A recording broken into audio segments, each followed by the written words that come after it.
Welcome to Wizards of the Tower. Roleplay. And in this episode, we're going to be talking about good GMs versus bad GMs. What makes a good GM and a bad GM.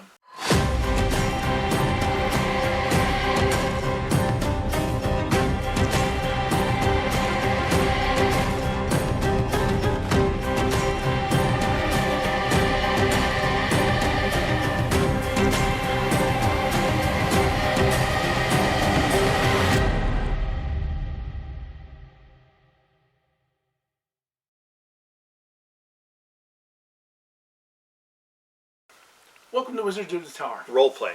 And in this episode, we're going to be talking GMs, good versus bad. What makes a good GM versus a bad GM? Yep. So, I've GM'd a lot. So, I'm going to kind of exclude myself from this question, but because I'm going to let you ask the questions here. Okay.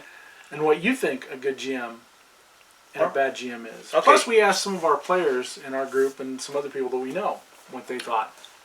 So I've never GM'd, and it's not that I haven't want to, because I have a lot of ideas for games. I don't pay attention to the mutiny of the rules that much. I'm not that kind of player. I'm the kind of player that's there to have fun. I'm not a rules lawyer. So to me, I'm more concerned about how the GM keeps the storyline flowing and how they incorporate a good story and different characters and that thing. So, Delaney, you do a lot of original world building. Yes. So I would think that, in my opinion, that's one of the marks of a good GM. Not that you always have to have original content, but that you should even take the content that you have that may be canned and present it in such a way that it almost seems unique. Yeah, make it your own.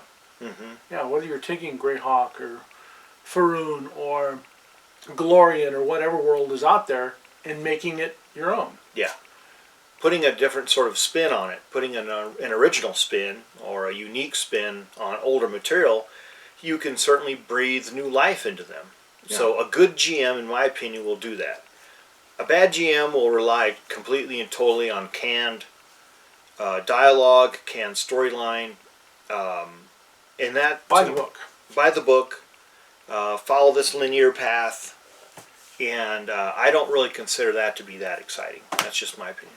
Yeah, those are some good points. Mm-hmm. Yeah, some of the things that our players said is they like to see world building within their games. Yeah. You know, a DM who can come up with an original thought or even a borrowed thought and morphing it into their own is something that they like to see. Well, sure. I mean, everybody likes originality. You know, they like original content. It's unique. It's new. It's thought-provoking. When someone hands you the same storyline over and over and over again, that's when people start to lose interest. Yeah. A good GM, in my view, could take the game Keep of the Borderlands, which was a module. Yeah. And somebody might have played through it before, but when the GM hasn't played through it, he's changed it up enough that the player didn't really know what was going on. Sure. I mean, that would be the mark of a very creative, GM. A good GM who can keep the storyline flowing and keep it fresh. So that's one big giant point that we should get out there. Yeah.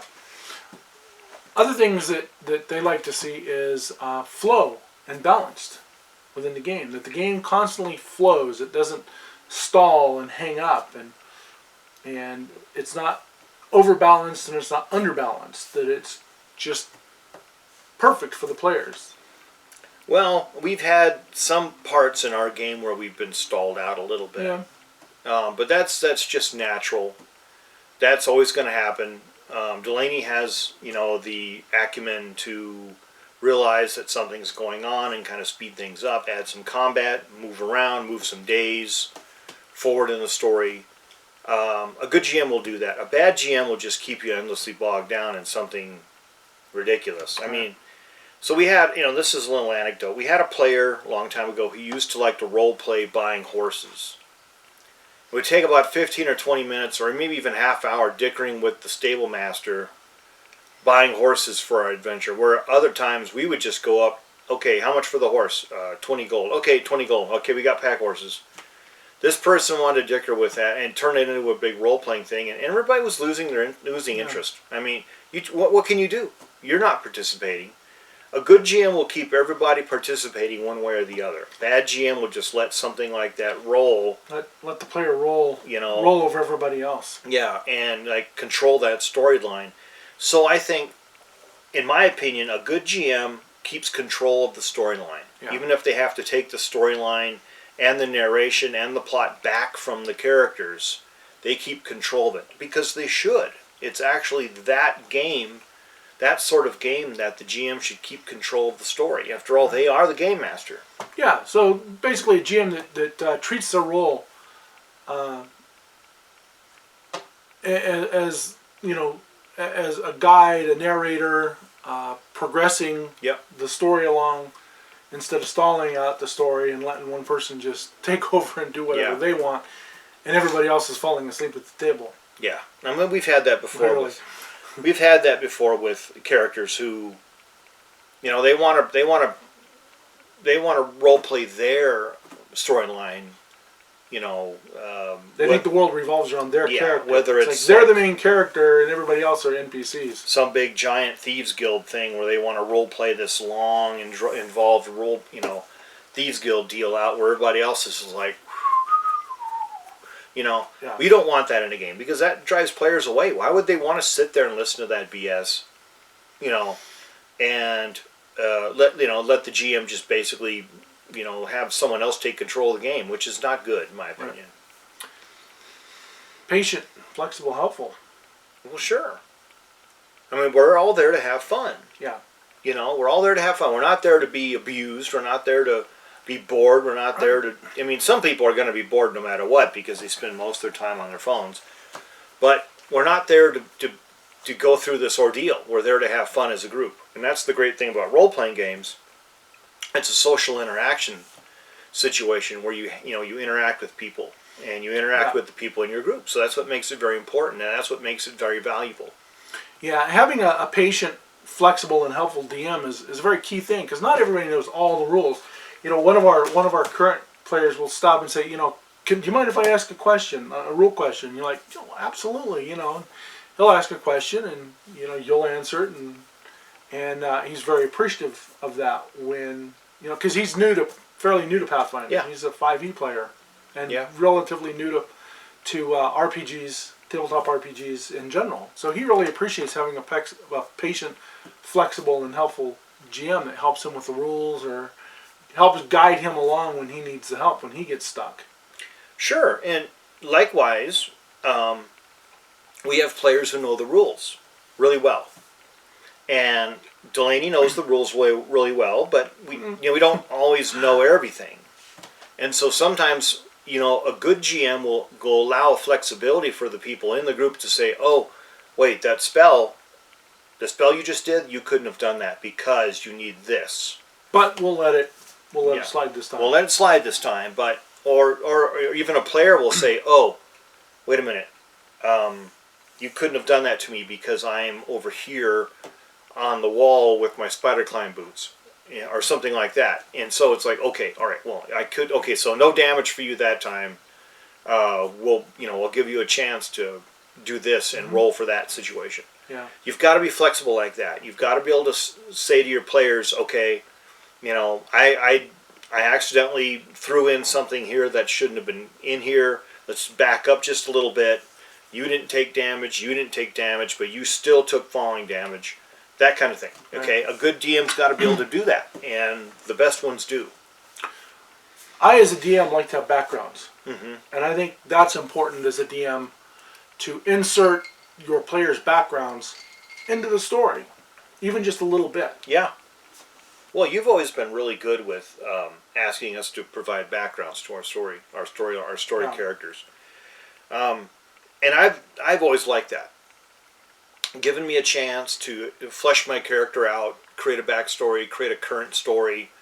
Why are we here in this tavern? Why do we want to go on this adventure? Why are we this character that we are? Why are we a fighter? Why are we this?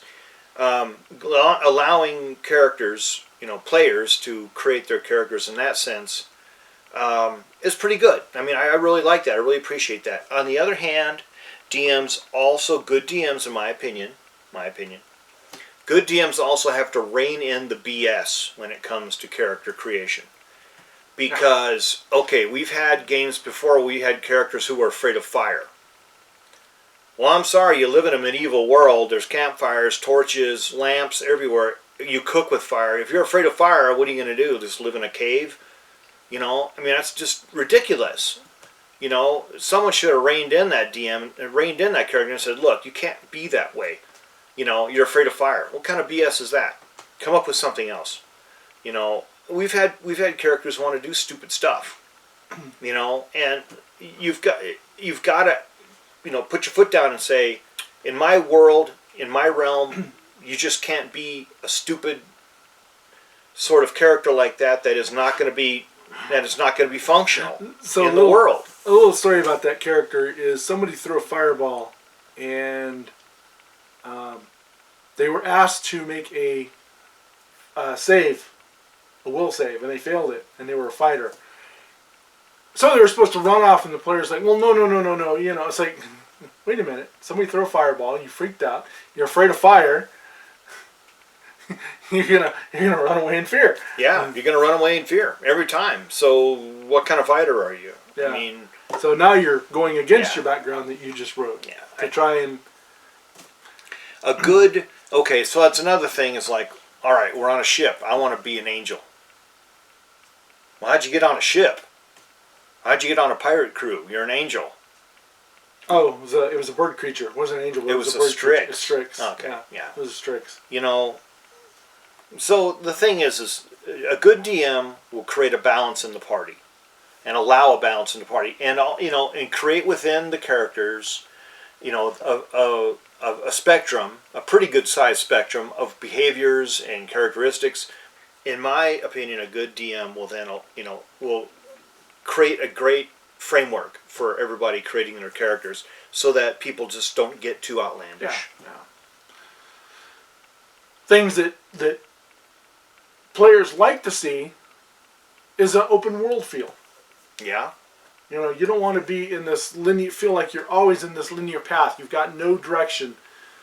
I, as a GM, like to throw out, ideas. You know, well, here's some ideas for you. Here's some ideas for you. Yeah. And let them decide what they want to do and where they want to go. Yeah. And then incorporate that into my game. Yeah. As I need to.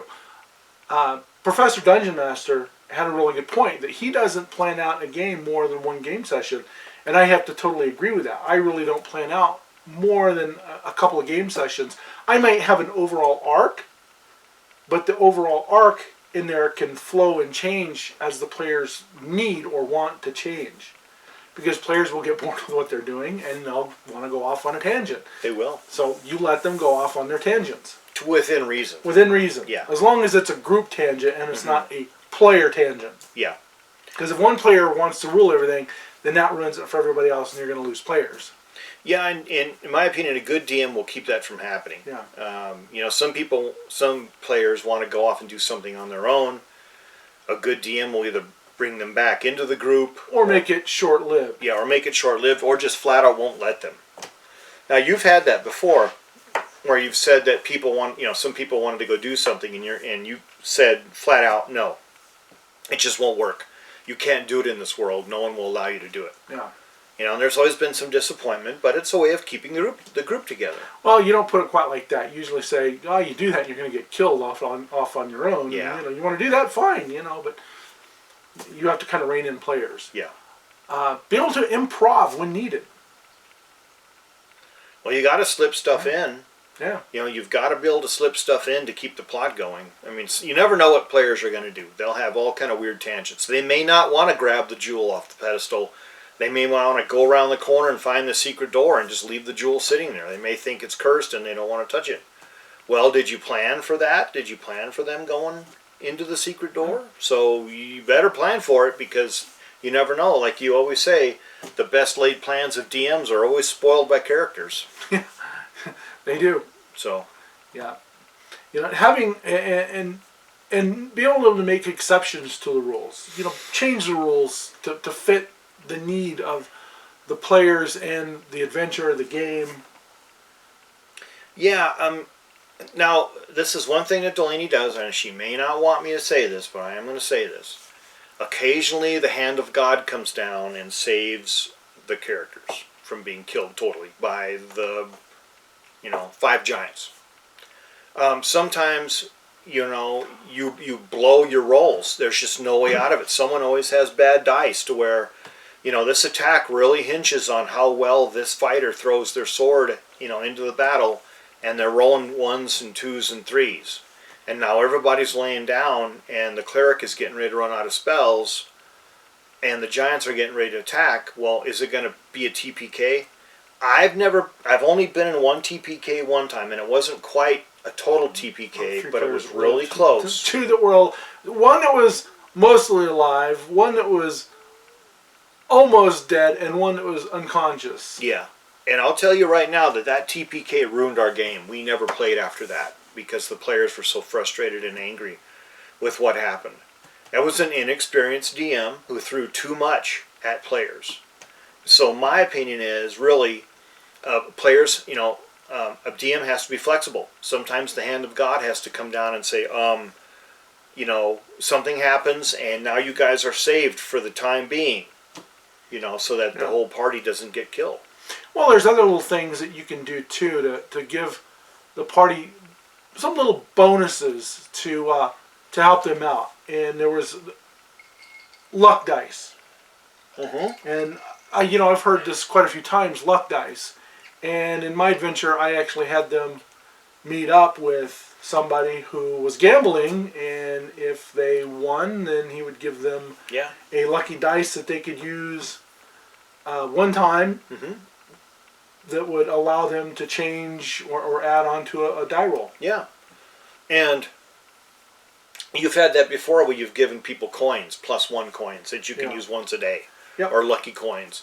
You meet a beggar and the beggar's like, please, can I have some alms? And you're like, here you go, buddy. Throw a couple old coins. And he's like, I have something for you, sir. And he hands you this old coin and you look at it and you're like, And then your cleric's like, well, it detects magic. Oh, really? What is it? Oh, it's a coin of luck. Once a day you get to re-roll.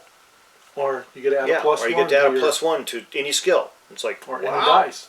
So, it's things like that are really cool, and you're really good for doing stuff like that. And I really appreciate little that. Simple magic items that help build the party and help them out in a small way. If they remember it. There's a certain character that has a lucky coin and keeps forgetting about his lucky coin. Well, that's why I bring that up, because we do have a lucky coin in our group, but no one uses it. Yeah. Now let's flip the coin, so to speak. What makes a bad DM?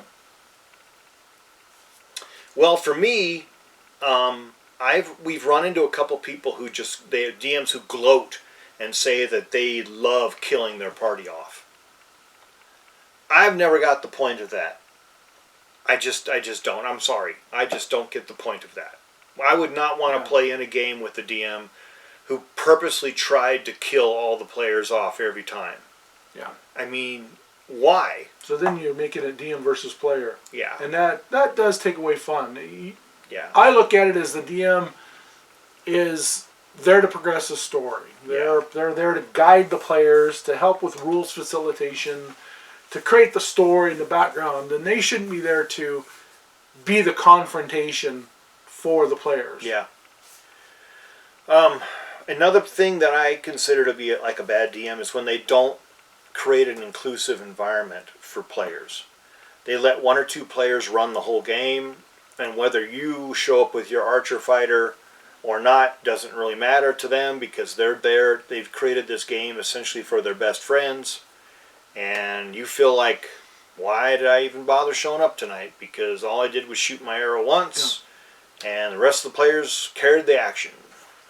Yeah, and one of our players said that things that he would hate to see, and he hasn't run into it, but making it impossible for the players to win. Yeah. It's just impossible. Yeah. You're not going to win no matter what you do. Yeah.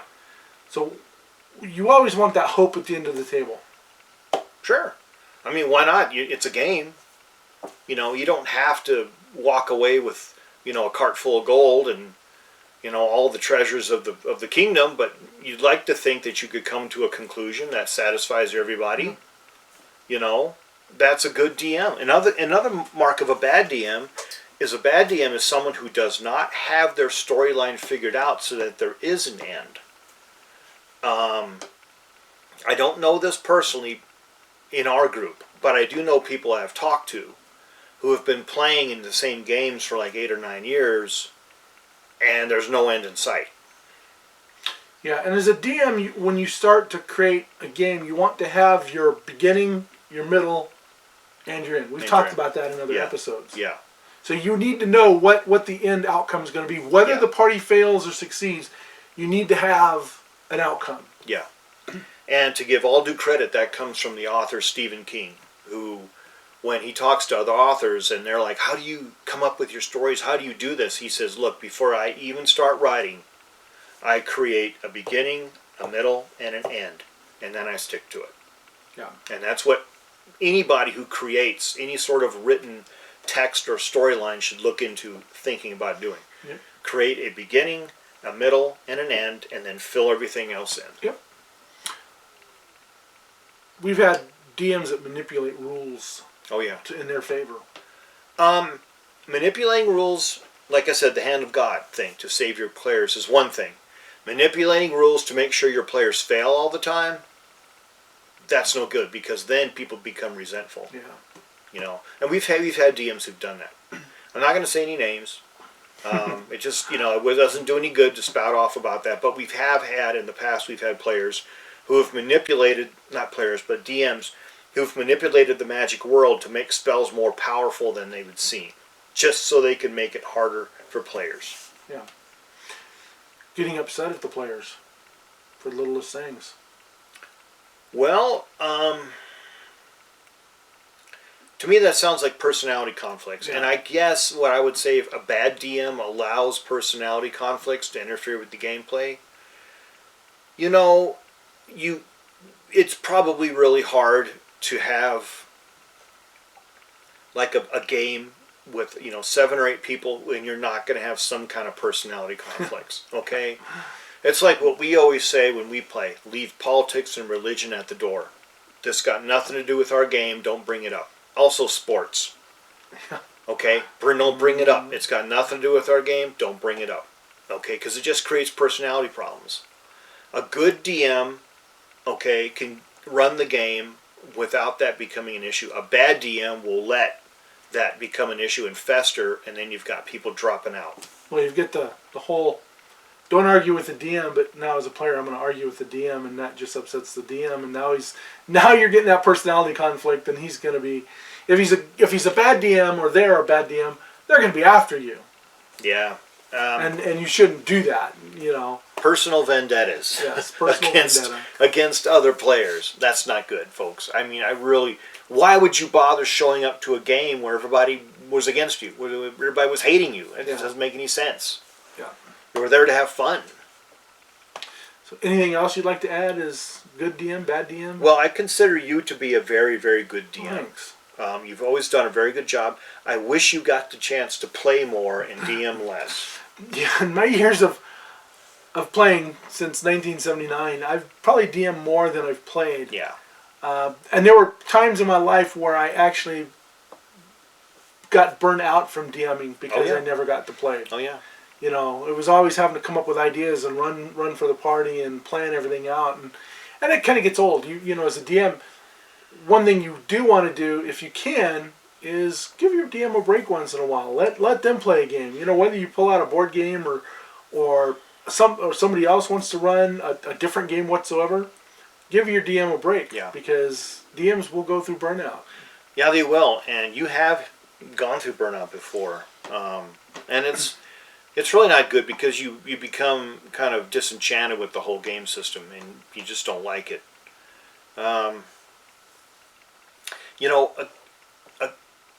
A good group of players, I think, should contain at least a couple of burgeoning DMs.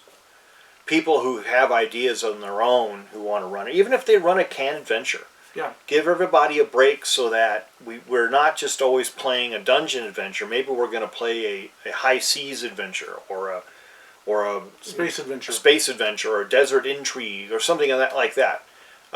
It's been my experience that guys people in general, players in general, like to play role-playing games in different settings. So bring up different settings, that kind of thing to keep a game group together.